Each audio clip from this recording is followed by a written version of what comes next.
Jam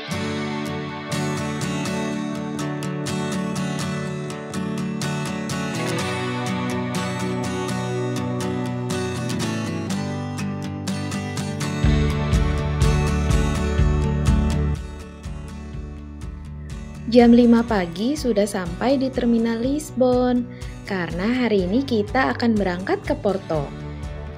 Dari Lisbon ke Porto bisa ditempuh dengan beberapa cara.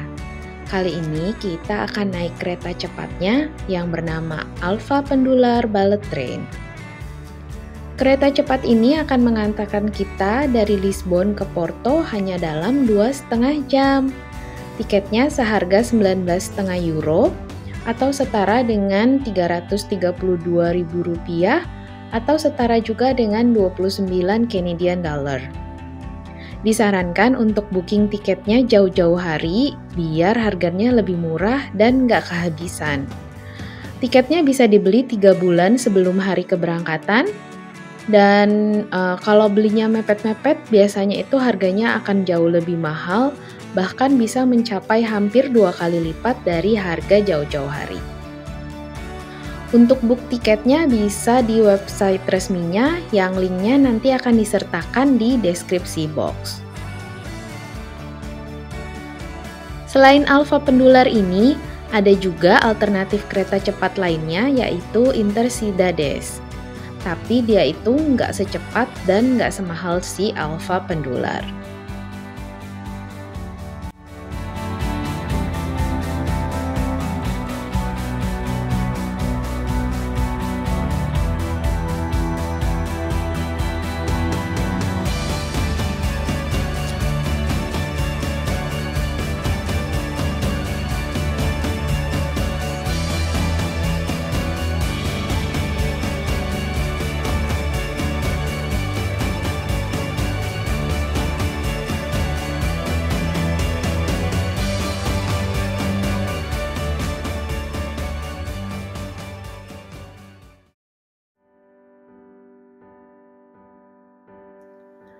Mari bicara sekilas tentang Portugal.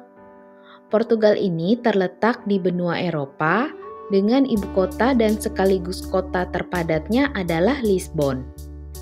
Sedangkan Porto adalah kota terpadat kedua.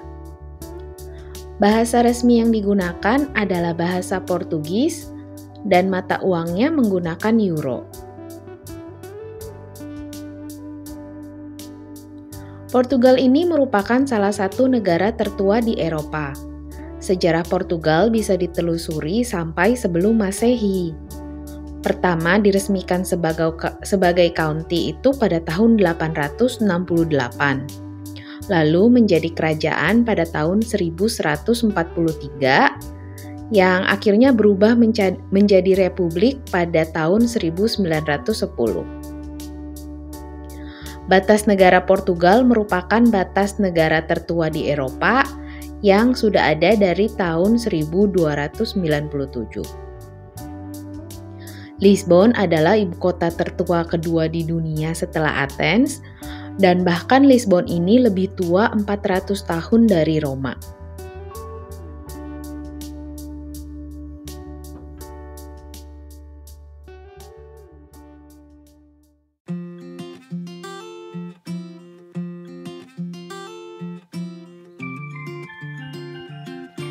Setelah sampai di Porto, kita ganti kereta biasa ke stasiun Porto São Bento, sekitar 5 menitan. Tiketnya ini nggak beli lagi karena sudah termasuk di tiket yang pertama tadi. Kalau misalnya mengunjungi Porto, usahakan mampir ke stasiun São Bento ini ya. Walaupun nggak naik kereta, tapi ya nggak apa-apa, datang aja ke stasiunnya. Karena São Bento Porto Station ini termasuk dalam salah satu UNESCO World Heritage Site dan juga merupakan National Monument of Portugal. Stasiunnya ini dibangun pada tahun 1904 dan sampai sekarang ini sudah berumur 120 tahun. Interior di dalamnya dipenuhi oleh 20.000 keramik dan berbagai lukisan yang menggambarkan peristiwa yang terjadi pada masanya.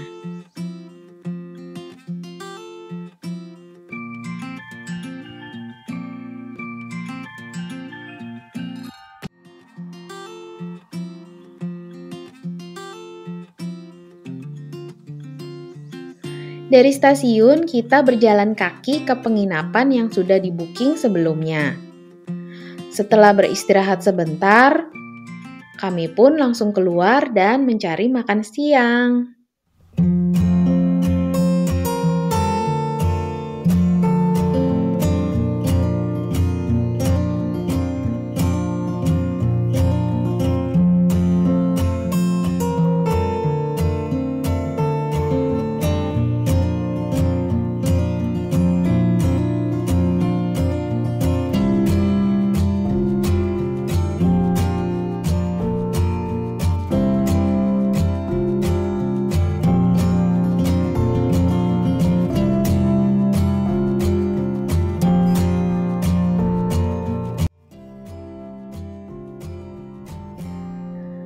Setelah makan siang, saatnya kita menjelajah Porto. Porto ini cantik sekali. Pemandangannya indah, orang-orangnya ramah, dan juga nyaman sekali untuk jalan di sini. Dari katedral, kita jalan turun ke bawah, lalu sampai di tepi sungai Douro yang ramai dan lively. Lalu kita pun menyeberang ke sisi seberang lewat jembatan Louis I. Jembatan ini tuh double decker loh, jadi di bagian bawah itu mobil dan pejalan kaki, dan bagian atas itu untuk tram dan pejalan kaki. Usianya sudah 138 tahun, tapi terus dirawat dan diperbaharui. Yang tadi pertama kali dari Porto Katedral itu adalah setinggi dengan bagian atas jembatannya.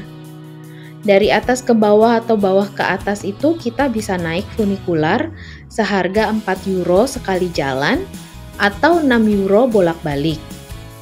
Selain itu ada alternatif lainnya yaitu cable car, 7 euro sekali jalan dan 10 euro bolak-balik. Cable car ini memang lebih mahal, tapi pemandangannya jauh lebih bagus karena dia melintasi atas sungai. Setelah turun dari cable car, kita jalan terus ke atas sampai ke pilar ini. Pemandangan dari sini luar biasa indahnya, apalagi sunset time. Golden hour-nya itu dapet banget. Puas-puas foto dan menikmati pemandangan, kami pun makan malam lalu beristirahat.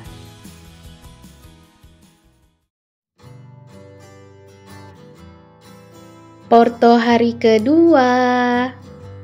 Kota ini tuh bener-bener ya, selain jalannya itu challenging banget, tapi setiap jalan sebentar aja tuh langsung udah ketemu bangunan-bangunan tua dengan keramik-keramik biru khasnya mereka.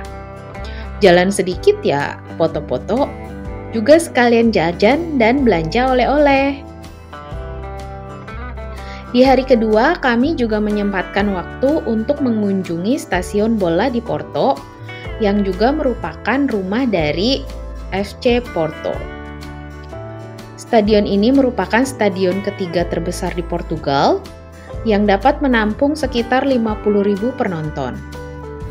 Dulu dibangun pada tahun 2001 dan digunakan sebagai salah satu tempat pertandingan final dari Euro 2004. Pertandingan pertama di stadion ini adalah pada November 2003, Porto melawan Barcelona, di mana waktu itu Messi memulai debutnya pada usia 16 tahun. Di sebelah stadion ini adalah mall besar. Setelah dari stadion, kita jadinya ke mall dulu untuk berteduh sekalian makan siang. Agenda selanjutnya adalah kita ke toko buku yang sangat terkenal yaitu Lelo Bookshop. Untuk masuk ke toko buku ini, kita harus beli tiket dan hanya bisa masuk sesuai dengan jam yang ada di tiket. Harga tiketnya 8 euro per orang, dan kalau kita beli buku di toko ini, itu nanti bisa dideductible. Tiketnya bisa book di web resminya, yang linknya nanti akan disertakan di deskripsi box. Toko buku ini pertama kali didirikan pada tahun 1906, yang artinya sudah berusia 118 tahun, menjadikannya sebagai salah satu dari toko buku tertua di Portugal. Interior di dalam toko buku ininya itu mengagumkan. Dari tangganya, atapnya, juga ada stained glass, dan juga dinding-dindingnya itu bagus banget. Toko buku ini tuh nggak besar ya, sehingga wajar kalau pengunjungnya itu dibatasi. Untuk pecinta buku, boleh banget nih mengunjungi toko buku ini. Jangan lupa beli tiket in advance ya. Selesai dari toko buku, kami makan malam dan kembali ke penginapan. Ini adalah hari terakhir di Portugal. Besok pagi kami sudah harus naik pesawat. Video ini juga sebagai penutup dari Europe Trip 2023. Terima kasih yang sudah menonton dan sabar menunggu sampai akhir. Sampai jumpa di trip-trip selanjutnya.